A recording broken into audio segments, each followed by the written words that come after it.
HBO's The Franchise sets out to mock the world of superhero movies and blockbuster filmmaking, but what could have been a sharp and scathing satire ends up as a predictable, uninspired jab at the industry.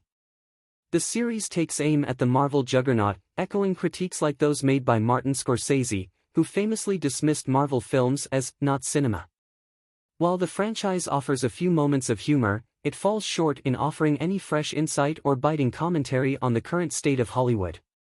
At the heart of the franchise is Tecto, a fictional superhero movie plagued by the same issues that have led Marvel's latest projects to struggle: too many characters, convoluted plotlines, and overwhelming pressure to keep churning out content. The series centers on Daniel, Himesh Patel, the first assistant director, who's tasked with managing the chaos on set while placating anxious actors and dealing with the whims of a demanding director and producers.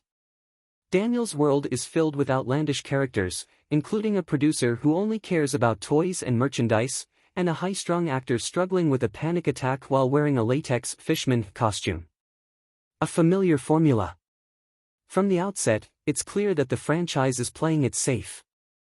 It borrows heavily from the style of Veep, another HBO hit that skewered the political world with razor-sharp wit and unrelenting satire.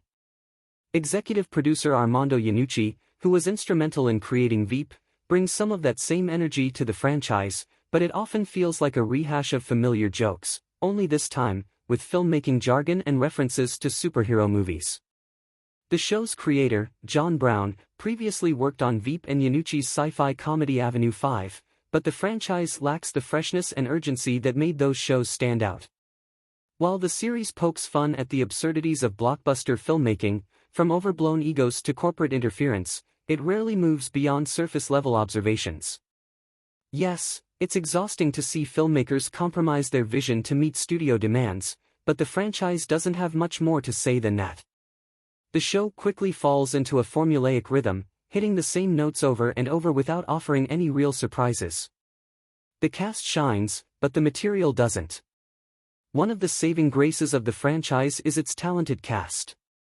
Richard E. Grant, who's no stranger to comic book movies after his role in Logan, shines as Peter, a classically trained actor struggling to maintain his dignity on a soulless superhero set.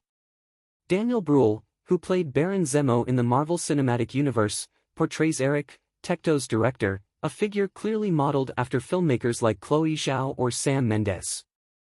Eric's artistic integrity is slowly eroded as he's forced to make compromises for the sake of the studio, but his inner conflict never feels fully explored.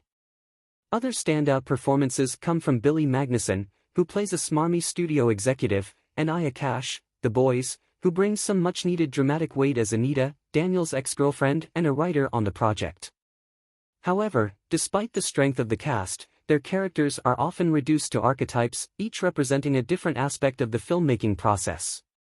As a result, they feel more like mouthpieces for the show's commentary than fully developed individuals. A missed opportunity for satire.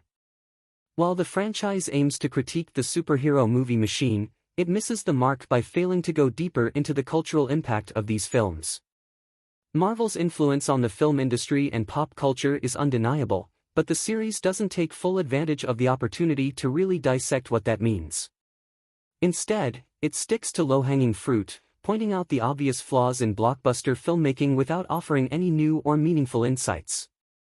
The series could have explored how the dominance of superhero movies affects independent filmmakers or how audiences are growing fatigued by the constant stream of franchise content. It could have delved into the pressures placed on actors, writers, and directors to conform to a formula that prioritizes profit over creativity. Instead, the franchise seems content to play it safe, offering jokes that will likely land with those already disillusioned by the Marvel model, but won't challenge anyone's perspective. The verdict: a predictable parody of the superhero genre.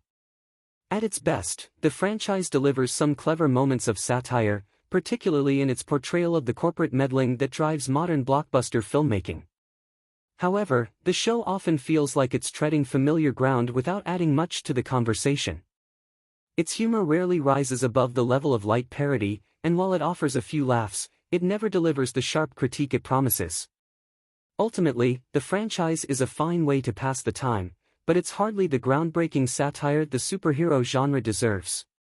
For a show that claims to mock the formulaic nature of Marvel movies, it ironically ends up adhering to its own predictable formula. The first episode of the franchise is now available on Max, with new episodes airing every Sunday on HBO at 10 p.m. Eastern Time.